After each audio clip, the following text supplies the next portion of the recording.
teknik mengaritnya teman-teman. Dan di sini ada banyak berbagai jenis ya teman-teman. Ini ada rumput liarnya juga, ada ilalang, terus ini juga ada ditumbuhi lamtoro. Ini kita ambil semua teman-teman. Kita ambil semua sekaligus termasuk dengan ini. Nah ini rumput-rumput tali, ini nggak tahu ini rumput apa, ini kacang-kacangan teman-teman. Ini juga kita ambil karena nutrisinya itu bagus. Dan juga ini ada, ini yang di sini nih, ini ilalang semua teman-teman. Yang di pinggiran ilalang semua seperti ini. Ini ilalang tua. Jadi ini kita juga ambil.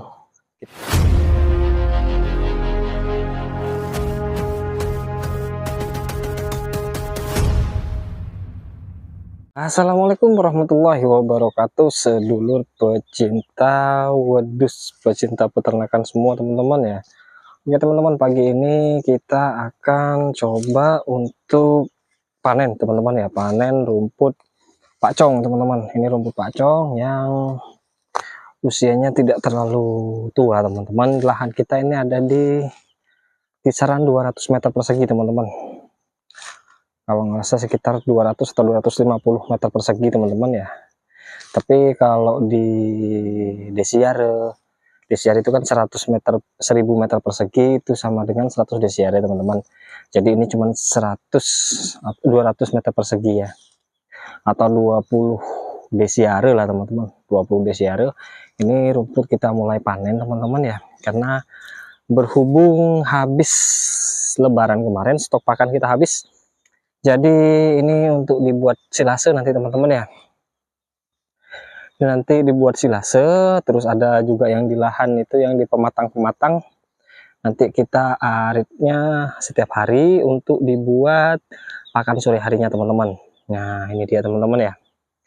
Ini lahan kita sampai situ teman-teman, sampai yang ada rumputnya. Nah itu sampai di sana teman-teman. Sampai di situ yang ada keponakan saya. Kita mulai panen hari ini teman-teman. Insya Allah ini kurang lebih cukup lah, kalau nggak full 1 hari 2 kali teman-teman ya, kisaran antara 1 bulanan lah teman-teman, cukup ya untuk populasi 37 ekor teman-teman, populasi 37 ekor. Dan insya Allah cukup ya teman-teman. Nah ini dia teman-teman rumputnya teman-teman. Nah rumput yang kita tanam, nah ini merupakan varietas rumput pakcong teman-teman. Jadi dia tidak berbulu teman-teman ya, tidak banyak bulunya. Juga memang batang bawahnya itu lumayan keras kalau sudah sampai umur di atas 40 hari teman-teman. Umur 50 hari, 40 hari, karena ini kemarin masih pendek ini teman-teman, sudah diarit kemarin teman-teman, tapi nggak dibuat silase. Jadi enak teman-teman. Jadi kalau rumput pakcong teman-teman atau rumput gajahan seperti ini teman-teman ya, ini yang aritnya sudah lama teman-teman. Nah ini kan keras banget nih sampai bawah tuh. Nah ini kita pakai chopper yang multifungsi yang bisa ngaluskan teman-teman. Jadi dengan ini langsung kita arit semua teman-teman sampai dengan batang-batangnya. Nah seperti ini ya. Ini contoh kita ketika ngarit ini ada campuran rumput pakcong dan rumput kolong jono biasa teman-teman. Nah ini kan sangat keras teman-teman ya. Ini sangat keras. Dan ini kalau kita kasihkan, kita pakai chopper yang khusus pemotong, ini nggak kemakan teman-teman. Kalau teman-teman pakai chopper yang khusus pemotong, usahakan ngaritnya tuh sampai sini teman-teman ya, sampai sini. Jadi batang-batang halus, kalau bisa yang masih umur sekitar 30 hari teman-teman, itu masih dimakan semua teman-teman sama dombanya. Kalau misalnya rumputnya sekitar umur 30 hari. Tapi kalau sudah terlalu tua seperti punya saya ini, jadi memang kita harus menggunakan rumput ini, menggunakan chopper yang khusus untuk ini teman-teman, untuk pencacah dan juga pemukul atau multifungsi teman-teman. Jadi dia bisa kemakan semua, termasuk batang-batangnya itu kemakan semua. Teknik mengaritnya teman-teman, dan di sini ada banyak berbagai jenis ya teman-teman. Ini ada rumput liarnya juga, ada ilalang, terus ini juga ada ditumbuhi lamtoro. Ini kita ambil semua teman-teman. Kita ambil semua sekaligus termasuk dengan ini. Nah ini rumput-rumput tali, ini nggak tahu ini rumput apa, ini kacang-kacangan teman-teman. Ini juga kita ambil karena nutrisinya itu bagus. Dan juga ini ada, ini yang di sini nih, ini ilalang semua teman-teman. Yang di pinggiran ilalang semua seperti ini. Ini ilalang tua. Jadi ini kita juga ambil. Nah sampai sana itu kan bersih teman-teman ya, bersih karena ini memang bagian pinggir sini ini ilalang semua tumbuhnya teman-teman. Jadi kita ambil, nanti kita chopper, kita jadikan satu, sudah. Terus kita silase dengan jungle teman-teman.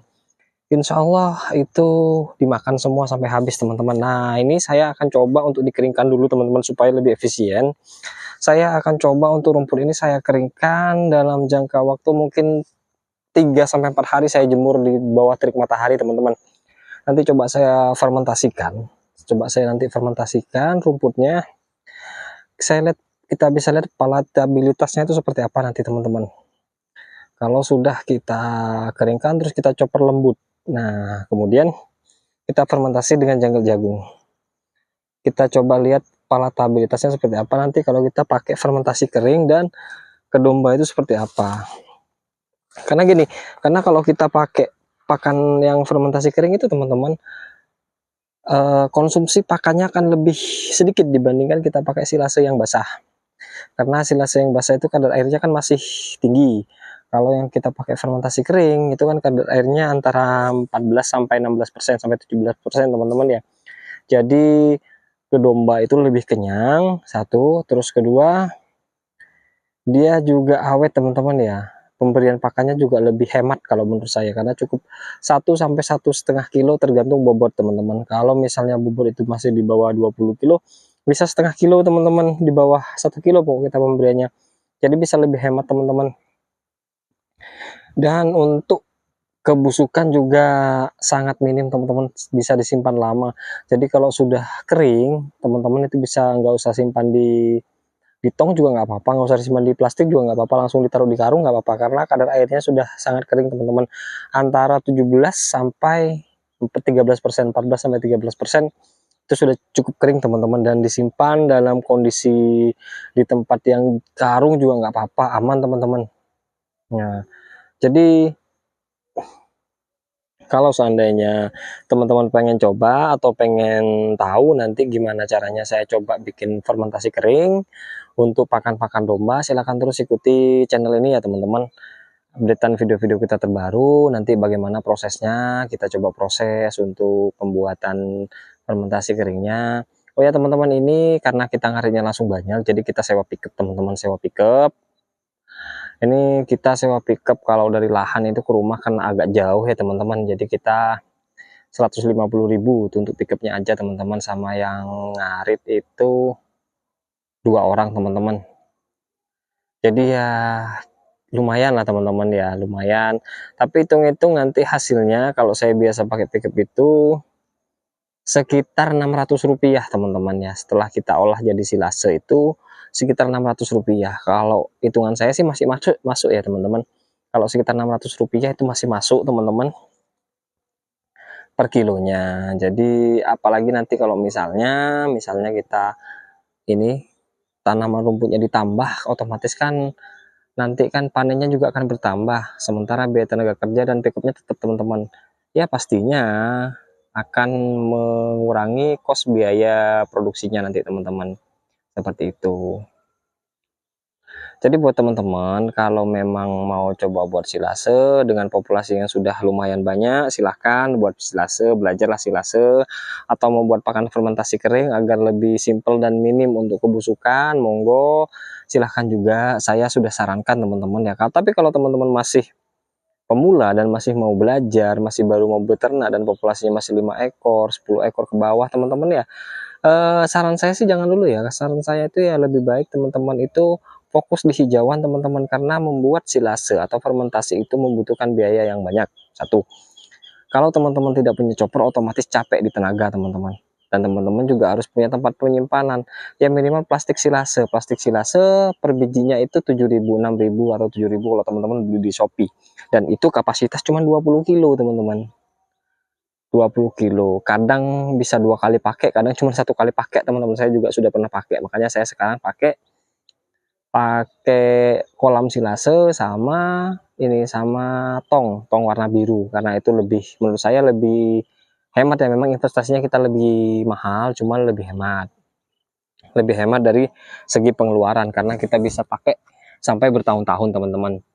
Jadi kembali lagi teman-teman ke konsep yang tadi ya teman-teman, kalau masih baru jangan pakai silase dulu, mending teman-teman uangnya yang mau dibuat belikan chopper atau uangnya buat dibelikan tempat silase mending dikumpulkan buat beli domba aja teman-teman, karena chopper itu sangat mahal teman-teman ya.